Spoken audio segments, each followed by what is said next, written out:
Have you ever heard a business colleague say something like, let's bring this up in the next meeting, or we should cut back on spending this quarter? If you're a non native English speaker, you might understand the words, but something about these phrasal verbs just feels unclear. Today, I'm going to teach you 5 powerful business phrasal verbs that will instantly make you sound more natural and confident in professional English. But here's the twist. I'm going to teach you these words using my deep learning vocabulary method. We're not just memorizing definitions, we're feeling these words in action so that when you need them in real conversations, they come out naturally. So let's get started. But before we do, for those of you that don't know me, I'm Grant. I'm a business English confidence coach. And for years, I've coached high-level business executives, mainly CEOs, to become confident using English. Now I'm here to share that knowledge with all of you so that I can give you the confidence in English to do anything you want to do, whether it's a better job, a big future, just do that dream job you've always wanted. I'm here to give you confidence. Phrasal verbs are one of those really difficult things that people are not confident in.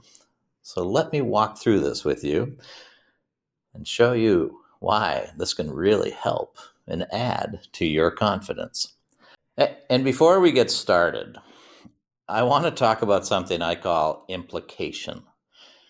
And implication, I use this when I'm working with phrasal verbs and idioms because many phrasal verbs don't have a direct translation into your language.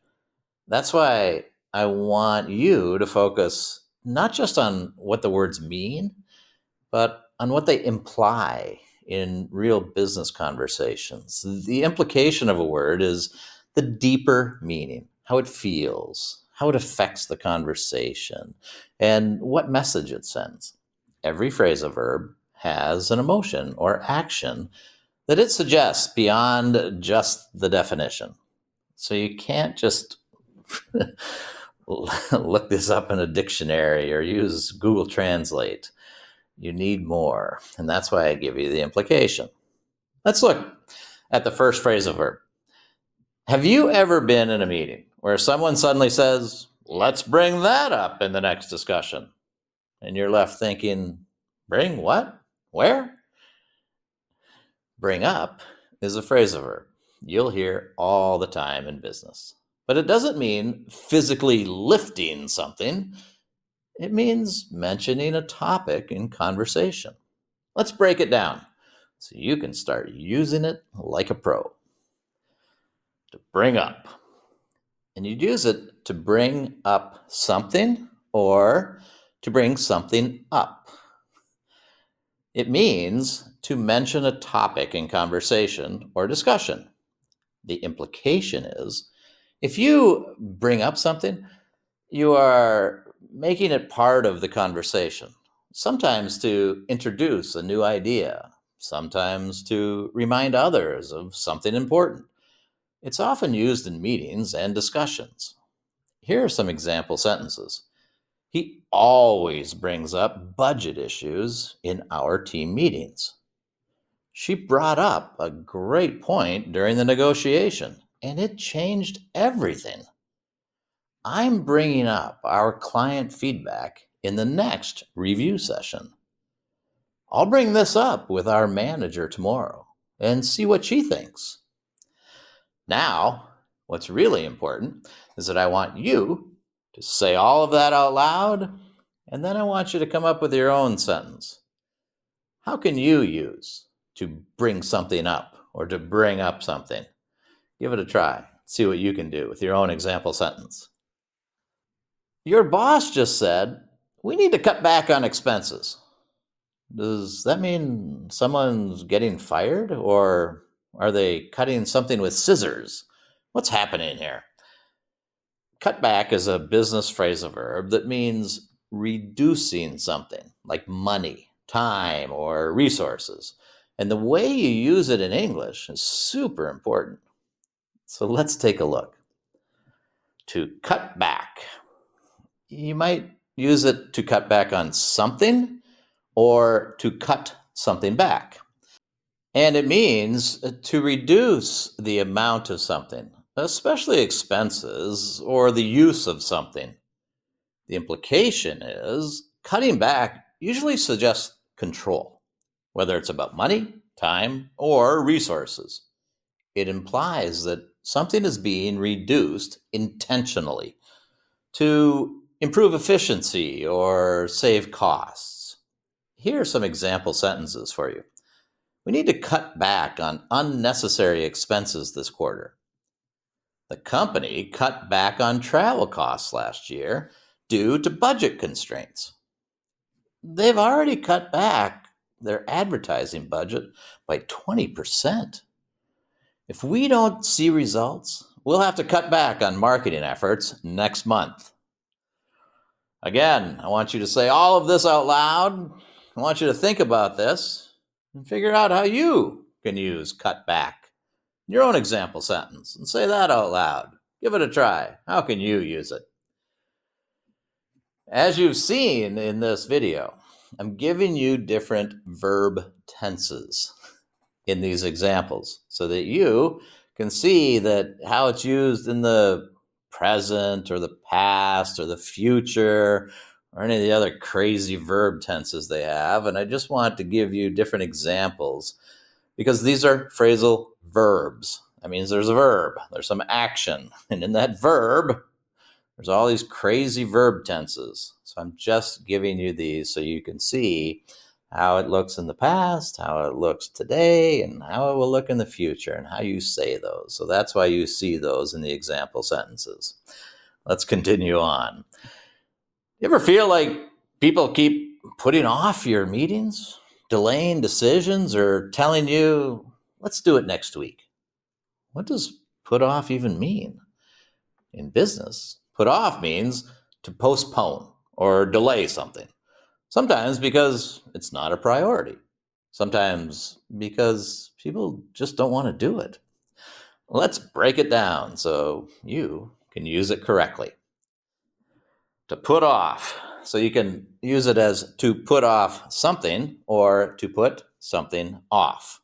And it means to postpone or delay something to a later time. The implication is putting off something usually means that it should be done now, but for some reason, it's being delayed.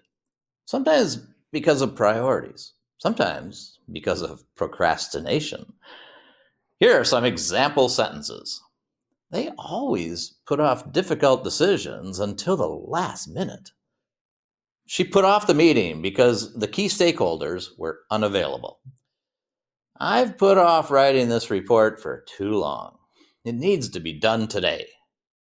We'll have to put off the product launch if we don't fix these technical issues. Again, in my deep learning method, say all of this out loud with me. You've got to get these words to come out of your mouth and then make your own example sentence.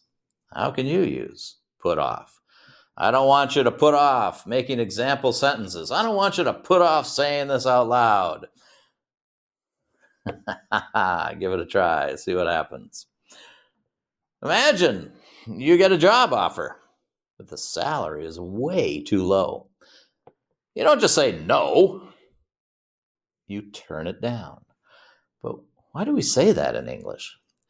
Turn down means to reject an offer, opportunity, or request. And if you use it correctly, you'll sound much more natural in business conversations. Let me show you how. To turn down. So you can turn down something or someone, or you can turn something or someone down. And it means to reject or refuse an offer, request, or opportunity, or a date. Turn somebody down. The implication can be when you turn down something, it implies a choice, often one that involves a missed opportunity or a deliberate rejection. It's commonly used for job offers, proposals, or business deals. Here are some example sentences. He always turns down projects that don't align with the company's vision. She turned down the promotion because she wanted a better work-life balance. I'm turning down any new projects until I finish the ones I have now. I'll have to turn down that offer unless they improve the salary package. Now it's your turn. Say it all out loud. Find a way for you to use turn down, to turn down something, to turn down someone, to turn someone or something down. How can you use it? I'd love to hear how you can use it. Ever hear someone say, "Wow, I can't believe they pulled it off"? But what exactly are they pulling? And where's it going? In business, pull off means to achieve something difficult. Whether it's closing a deal, launching a product, or winning a big contract. Let's break it down so you can start using it like a pro. To pull off. So you can pull off something or you can pull something off. And it means to successfully achieve something that is difficult or impressive. The implication is pulling off something suggests skill, determination, or even luck. It's about making something happen, even when the odds are against you. Here are some example sentences.